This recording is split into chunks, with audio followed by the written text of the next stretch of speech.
Hi అండి, welcome back to our stretcher talk. ముందు వీడియోలో పిల్లలు అంటే ఎవరు, అసలు ఏ వయసులో ఉన్న వాళ్ళని పిల్లలు అంటారని కామెంట్ చేయమన్నాం కదా, చేసినందుకు థ్యాంక్ యూ.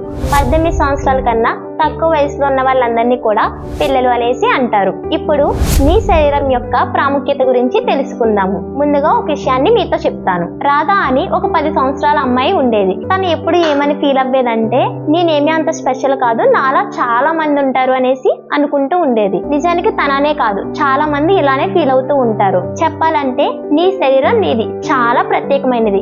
నిన్ను కొట్టే హక్కు గాని తిట్టే హక్కు గాని మరెవ్వరికి కూడా లేదు. కొన్ని సార్లు అమ్మ గాని నాన్న గాని లేదా టీచర్స్ గాని మనల్ని మందలిస్తూ ఉంటారు. ఎందుకంటే హోంవర్క్ చేయకపోయినా, చెప్పిన మాట వినకపోయినా మందలిస్తారు. అంతేగాని నువ్వంటే ఇష్టం లేకనో లేదంటే నిన్నేదో అనాలని మాత్రము నిన్ను మందలించరు.